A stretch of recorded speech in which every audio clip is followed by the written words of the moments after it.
الصلاة والسلام عليك يا سيدي يا رسول الله وعلى آلك وأصحابك يا سيدي يا حبيب الله. الصلاة والسلام عليك يا سيدي يا رحمة للعالمين وعلى آلك وأصحابك يا سيدي يا شفيع المذنبين. الصلاة والسلام عليك يا سيدي يا خاتم النبيين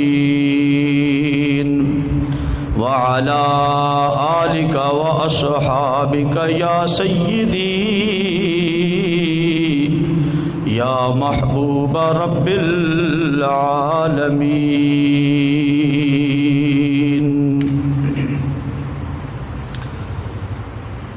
محمد دے غلام دا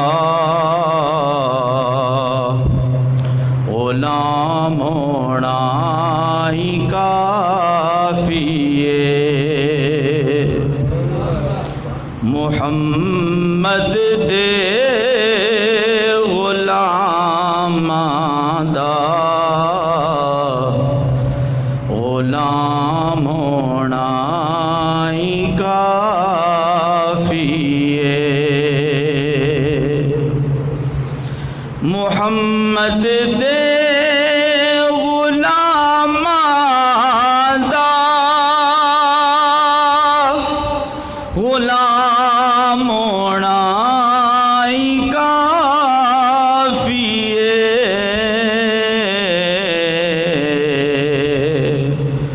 تے حاصل اے غلامی دا مقام ہونا ہی کافی ہے.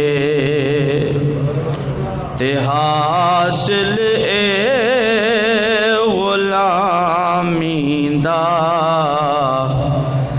مقام ہونا ہی کافی ہے.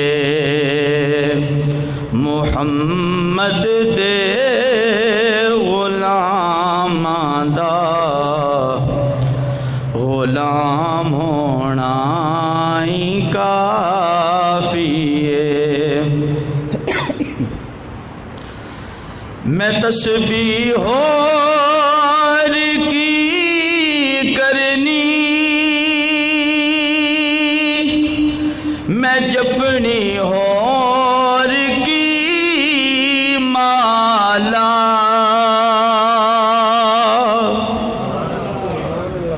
میں تسبیح اور کی کرنی میں جپنی اور کی مالا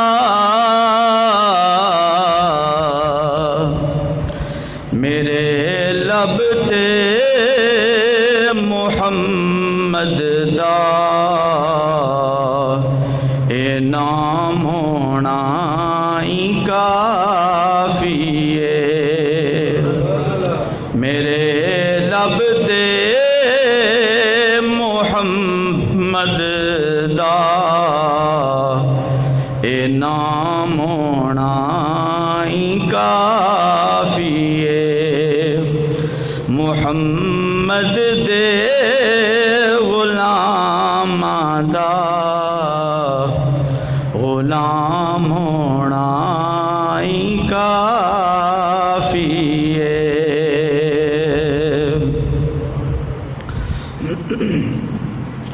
معزز سامعین کرام، واجب الاحترام بزرگوں، نوجوانوں، عزیز طلباء، السلام علیکم ورحمۃ اللہ وبرکاتہ. جمعہ کی اس بابرکت محفل میں آپ کے سامنے اللہ رب العزت کی پیاری کتاب قرآن مجید فرقان حمید کی ایک آیت کریمہ تلاوت کرنے کا شرف حاصل کیا. اللہ رب العزت سے دعا کرتا ہوں اللہ تعالی حق بات کہنے کی توفیق عطا فرمائے اور ہم سب کو سن سنا کر عمل کرنے کی توفیق عطا فرمائے، نبی کریم صلی اللہ علیہ وآلہ وسلم کی سچی غلامی، آپ سے محبت اور آپ کی اتباع کرنے کی توفیق عطا فرمائے۔ جمعہ کا جو آج ٹاپک میں نے سلیکٹ کیا ہے وہ ہے مرشد کی ضرورت کیوں۔ تقریباً جتنے لوگ بھی یہاں پہ فی الحال حاضر ہیں، اکثر کوئی کہیں نہ کہیں مرید ہے، اس کا کوئی نہ کوئی پیر ہے، کوئی نہ کوئی اس کا مرشد ہے جس کے ہاتھ میں اس نے ہاتھ دیا ہوا ہے، بیعت کی ہوئی ہے۔ تو بہت ساری اہم باتیں اس ٹاپک میں ہوں گی۔ ایک تو کہ مرشد کی ضرورت کیوں ہے، اور دوسرا مرشد کیسا ہونا چاہیے۔ یہ ساری باتیں انشاءاللہ اس میں ڈسکس ہوں گی۔ جو آیت کریمہ میں نے آپ کے سامنے تلاوت کی، 6واں پارہ ہے، رب العالمین نے ارشاد فرمایا یا ایھا الذین آمنوا اتقوا اللہ وابتغوا الیہ الوسیلہ، اے ایمان والو اللہ سے ڈرو، تقوی اختیار کرو، اور وابتغوا الیہ الوسیلہ، اور اللہ تک پہنچنے کے لیے، اللہ کا قرب حاصل کرنے کے لیے وسیلہ تلاش کرو۔ یہ لفظ وسیلہ بالکل واضح طور پہ رب العالمین کا یہ فرمان علی شان ہے، وابتغوا الیہ الوسیلہ۔ لسان العرب یہ ایک لغت کی بڑی ٹاپ کی کتاب ہے، ابن منظور نے لکھی ہے، علماء اس کا حوالہ دیتے ہیں۔ اس میں وسیلہ کا معنی کیا ہے، انہوں نے جو وسیلہ کا معنی لکھا اس کا مفہوم یہ ہے، فرماتے ہیں وسیلہ کہتے ہیں ایسی چیز، ایسا ذریعہ جو ہمیں مقصود تک پہنچا دے، یعنی کسی چیز تک پہنچنے کا جو وسیلہ اور ذریعہ ہوتا ہے، جو سبب ہوتا ہے، اسے وسیلہ کہتے ہیں۔ مثال کے طور پر چھت پہ چڑھنا ہو، سیڑھی کی ضرورت ہے، اوپر جانا ہو، آج کل لفٹیں لگی ہوتی ہیں، لفٹ کی ضرورت ہے، تو یہ لفٹ، یہ سیڑھی، یہ وسیلہ ہے۔ ایک اور مثال لے لیں کہ اگر ایک بندہ، اس نے دریا کراس کرنا ہے، نہر کراس کرنی ہے، ایک کنارے سے دوسرے کنارے تک جانا ہے، تو کس چیز کی ضرورت ہوگی؟ کشتی کی، یا اگر پیدل وہ چل کے جانا چاہتا ہے تو کیسے؟ پل کی ضرورت ہوگی۔ پل سمجھتے ہیں؟ پل کی ضرورت ہوگی۔ پل، کشتی، یہ پرلے کنارے تک پہنچنے کے لیے کیا ہے؟ وسیلہ ہے، سبب ہیں، ذریعہ ہیں۔ میری بات سمجھ آ رہی ہے؟ تقریباً یہی بات تفسیر ابن کثیر میں حافظ عماد الدین ابن کثیر، بہت بڑے مفسر ہیں، جلیل القدر مفسر ہے، انہوں نے فرمایا ہے کہ وسیلہ کہتے ہیں کہ منزل مقصود تک پہنچنے کے لیے، یا جو مقصود ہے، جو مطلوب ہے، وہ حاصل کرنے کے لیے جو اسباب اختیار کیے جاتے ہیں، یا جو رستہ، جو سبب اختیار کیا جاتا ہے، جو ذریعہ بنایا جاتا ہے، اس کو وسیلہ کہتے ہیں۔ اب اللہ تک پہنچنے کا ذریعہ کیا ہے؟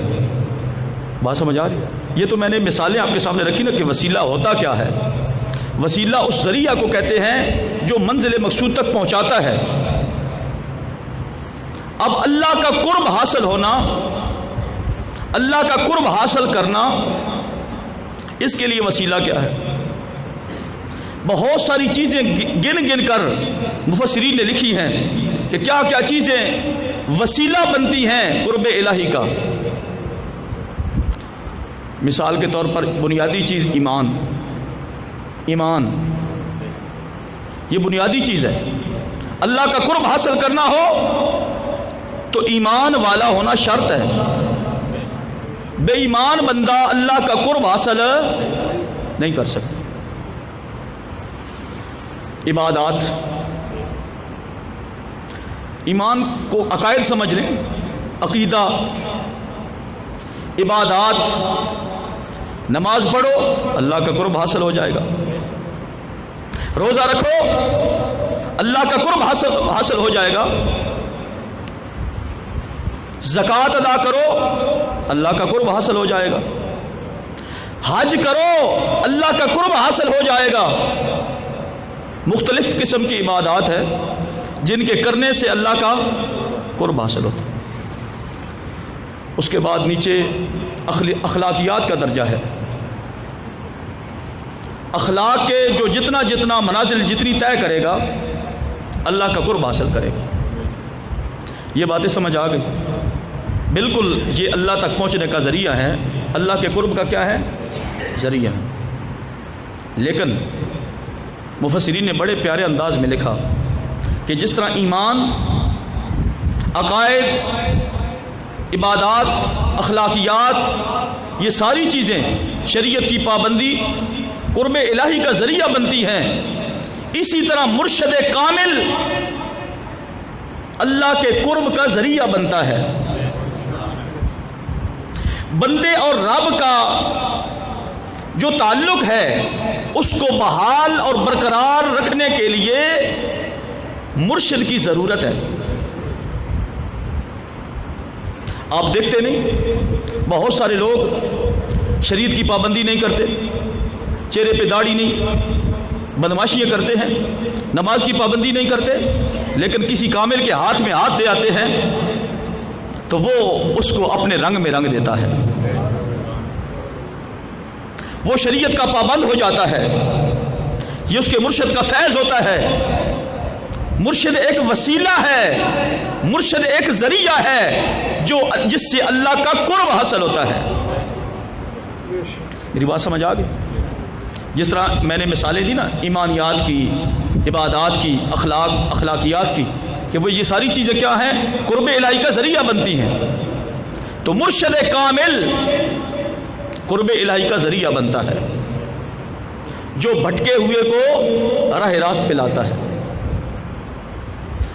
جو راہ راست پہ چلنے والے کو بھٹکا دے نا وہ مرشد نہیں ہوتا۔ یہ بھی یاد رکھو، اچھا خاصا بندہ شریعت کا پابند ہوتا ہے لیکن کسی بدبخت کے ہاتھ میں ہاتھ دے آتا ہے جس کا خود عقیدہ خراب ہے، جو خود بد اعمال ہے، وہ تمہیں بھی پٹڑی سے اتار دے گا، صراط مستقیم سے ہٹا دے گا، تیرے عقائد خراب کر دے گا، تیرے اعمال خراب کر دے گا۔ اس لیے میں نے لفظ کامل ساتھ بولا، مرشد کامل، جس کا عقیدہ بھی درست ہو، جس کے اعمال بھی درست ہوں، جس کا سلسلہ طریقت نبی کریم صلی اللہ علیہ وآلہ وسلم تک جاتا ہو، اور اس کے مرشد نے اسے اس بات کی اجازت بھی دی ہو کہ لوگوں کو بیعت کرو۔ یہ بنیادی باتیں میں نے آپ کے سامنے رکھی جو ایک مرشد میں ہونی چاہیے۔ جو شریعت کا پابند ہو وہ مرشد کامل ہے، جس کا عقیدہ درست ہو وہ مرشد کامل ہے، اور جس کا عقیدہ خراب ہو، بدعمال ہو، وہ مرشد نہیں، وہ گمراہ آدمی ہے، وہ تمہیں گمراہ کر دے گا۔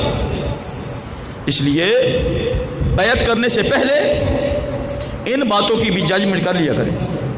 دیکھیں نا، ہم بازار جاتے ہیں، دکان پہ جاتے ہیں، جی ہم نے گھی لینا ہے، 2 نمبر نہ دیں، دکاندار سے بحث کرتے ہیں 2 نمبر چیز ہمیں نہ دینا، طرح طرح کی ہم وہ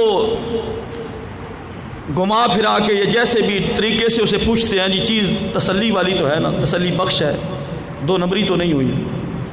جانچ پڑتال کر کے ہم چیز حاصل کرتے ہیں۔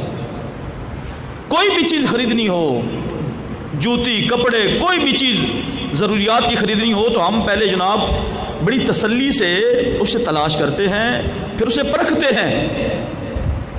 لیکن مرشد چننے کی باری آتی ہے تو ایسے کسی ارے گھرے کے ہاتھ میں ہاتھ دے کے اسی بھی مرید ہو گئے ہیں۔ تو یہ بنیادی باتیں ہیں، یہ سمجھ لیں، ٹھیک ہے؟ اللہ کے قرب کا ذریعہ بدمعاش آدمی نہیں بن سکتا، اللہ کے قرب کا ذریعہ بد عقیدہ آدمی نہیں بن سکتا۔ میں نے عرض کیا نا وسیلہ کا مطلب کیا ہے، بلکہ شاہ ولی اللہ محدث دہلوی رحمۃ اللہ تعالی علیہ، اللہ کے بڑے ولی ہو گزرے، بہت بڑے عالم تھے۔ ان کا میں حوالہ اس لیے دے رہا ہوں، ان کو ہم بھی مانتے ہیں، سب مانتے ہیں، ٹھیک ٹھیک ہو گیا؟ سب کے لفظ کو سمجھ گئے؟ ان کی کتاب شفاء العلیل کتاب کا حوالہ بھی میں نے دے دیا، اس کے اندر انہوں نے لکھا ہے اسی آیت، انہوں نے فرمایا یہاں جی اس آیت کے اندر یا ایھا الذین آمنوا اتقوا اللہ وابتغوا الیہ الوسیلہ، اس آیت کریمہ میں وسیلہ سے مراد بیت مرشد ہے۔ یہ آپ نے شفاء العلیل کے اندر لکھا ہے۔ شاہ ولی اللہ محدث دہلوی خود ایک کامل ولی ہیں، فرماتے ہیں کہ وسیلہ سے مراد بیت مرشد ہے، کہ قرب الہی کا ذریعہ، قرب الہی حاصل کرنا چاہتے ہو تو کوئی مرشد پکڑ لو جو کامل ہو، تمہیں بھی کامل بنا دے، تمہیں بھی کامل